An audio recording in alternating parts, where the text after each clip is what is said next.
यक्ष प्रश्न के संबंध में महाभारत का एक आख्यान है कि जिस समय पांडव लोग वनवास की अवधि में थे, उस समय एक बार युधिष्ठिर महाराज को प्यास लगी और उन्होंने अपने सबसे छोटे भाई सहदेव से कहा कि तुम जाकर मुझे पीने के लिए जल ले आओ।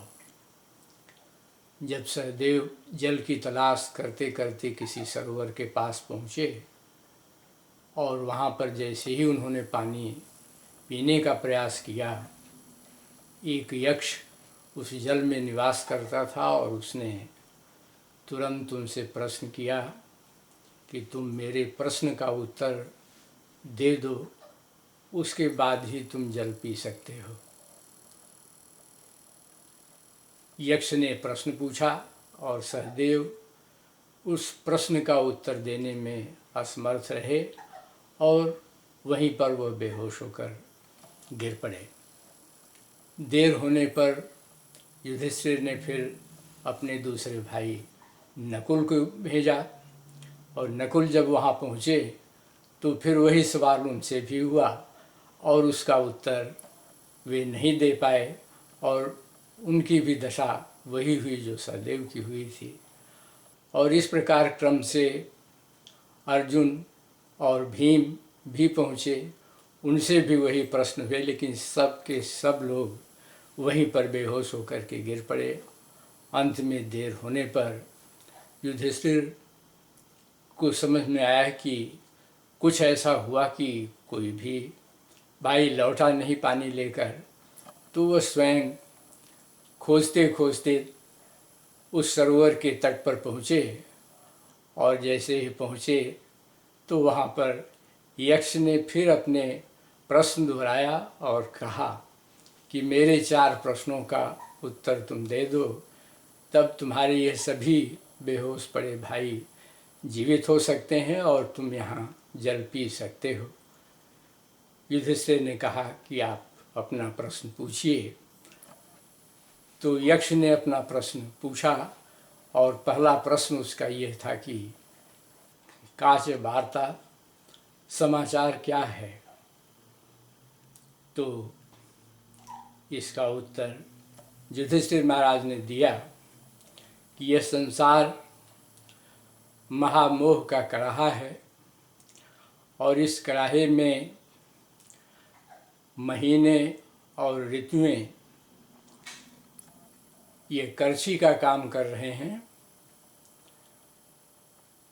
और सूर्य और अग्नियाँ इसमें ईंधन का काम कर रहे हैं और इसी कड़ाहे में सारे संसार को, सारे प्राणियों को काल पका रहा है और सबको पका डालता है, यही बात है।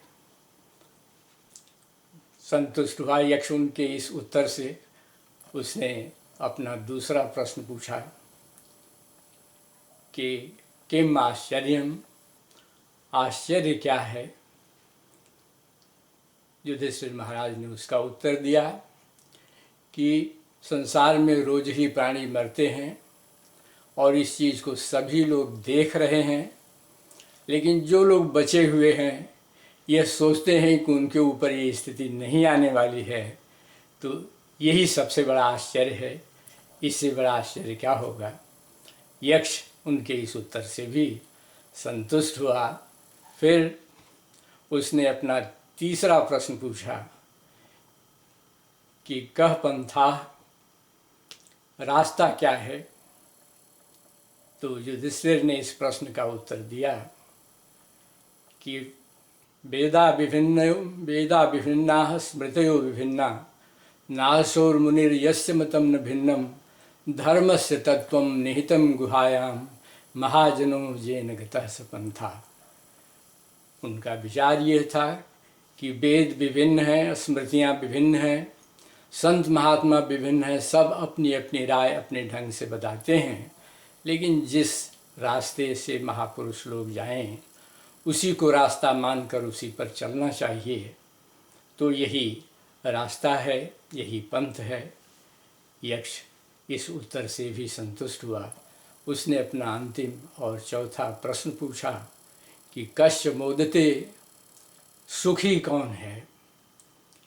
इस प्रश्न का उत्तर देते हुए युधिष्ठिर ने कहा कि जिस व्यक्ति के ऊपर किसी का कर्ज नहीं है, किसी का ऋण नहीं है, और जिसे अपनी जीविका के लिए प्रवास नहीं करना पड़ता है, जो अपने देश और अपने स्थान पर बना हुआ है, और जो कुछ उसके पास है वही खा पी करके अगर संतुष्ट है, तो उससे अधिक सुखी कोई नहीं है।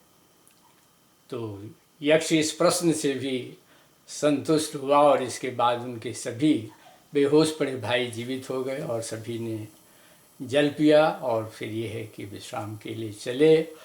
और तभी से यह प्रश्न, यक्ष प्रश्न, किसी भी ज्वलंत समस्या या प्रश्न को यक्ष प्रश्न कहते हैं।